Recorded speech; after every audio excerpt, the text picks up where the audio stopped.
Hi leaders and community leaders, it's so good to be with you again.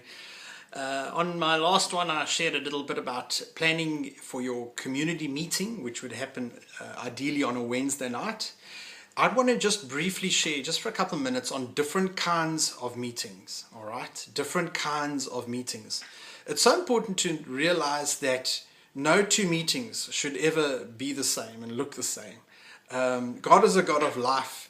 God loves things different, and I think the best thing you can do with your community and with the group that you're discipling and that you're caring for is to make every meeting unique and special. Now, I'm not putting pressure on you, but I rather want to liberate you and to give you some ideas here. Okay, so do not stress, do not worry, do not fret. I really trust that this will help you. Firstly, when I talk about some of these different kinds of meetings, I just want you to remember the small little phrase, family and friends, okay? Family and friends. In your planning and in your thinking of what you want to do, different little things that you want to instill, not just on a Wednesday, but on a one-on-one basis, maybe as you meet with one or two of the others privately, always think family and friends, okay? And we're looking at different kinds of meetings. Ask yourself a question.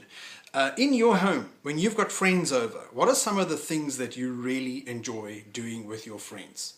Okay?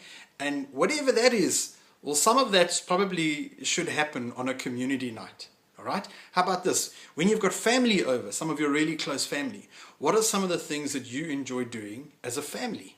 All right? As a blood family. Again, some of those things should ideally come into some of your community meetings in terms of different kinds of meetings. Okay, so here's a whole lot.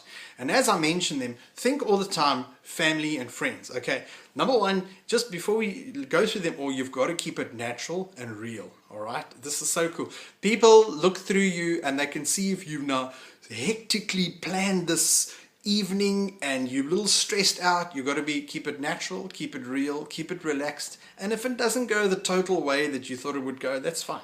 Okay, but be real and relax. Remember, family and friends.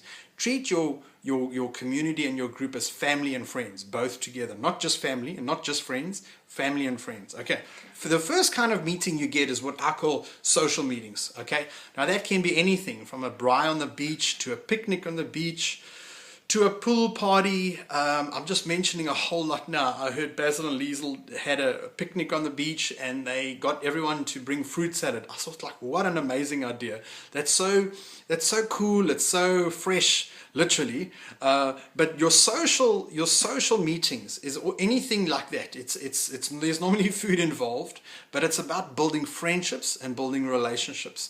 And the key is for you as a leader, get to every single one that's there on the night. Ask them some pertinent questions. I'll still talk to you about specific questions that you ask people and trying to build a relationship with them, all right? So those are your first ones, social evenings. And that could also include a games time, a braai at your home or someone else's home. But be creative and be real about it. And again, family and friends, remember that. The second kind of meeting you're going to have is what I call an outreach meeting. You might not meet in someone's home, but for example, you're reaching out to the hospital. Let's say there's one sick person that's in your community and you decide on that night, hey man, kids are going to come with us. We're going to make it short, just from 7 to 8. Why? So that we can go and visit that person in hospital, and while we're there, maybe before the time, phone the matron or the matron on duty or the ward matron and get permission and say, hey man, listen, we're just a couple of Christians. We believe that God is someone who loves people and who wants to heal people. Can we just pray for the people in that ward? And you'll be amazed how many nurses and matrons, etc., all say yes, that's fine. If they don't, that's also cool. Then you would do something else after your hospital visit. So that could work. Also, visiting an old age home, and that you can do any time of the week. You just need to plan it well. Also, you can go and pray for people, pray for the sick. Anything outreach driven, you could all make one big pot of soup. get in touch with some of the local groups that are taking out soups, like soup kitchens, and just link up with them for the evening, or do something on your own. Don't go alone. Go in a little group and just go and feed some of these people that live on the streets.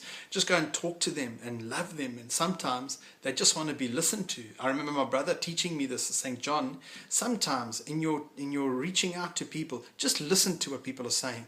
And that's so key. Just go and sit with that guy that lives on the street and ask him, tell me your story. Why are you here? What happened? All right. So that's outreach evenings. The next one you're going to get is what I call testimony evenings. All right. Testimony evenings. Now that could be one person or a couple that have been through something, and they're going to come and share with a whole group. A testimony evening. If you're going to do that, make sure that there's a time for questions and answers, and that couple who's testifying, that they don't see it as a preaching platform and they're not going to, just tell everyone their latest revelation. Make sure it's a great testimony. Or you could have people in your community where you've planned, you've told them, say a couple days in advance, hey guys, we're all going to come and we're going to give testimonies. Past or present, or whether now, no matter how long back or how recent it was, we're all just going to testify of who God is and His goodness, etc. All right, so that's a testimony evening. You could also have a teaching evening. Now, normally in your group, you'll have one, maybe two, or even three people that are really, really good teachers. All right, and again, you don't have to be T3 teaching quality. You can just be someone who knows the word pretty well.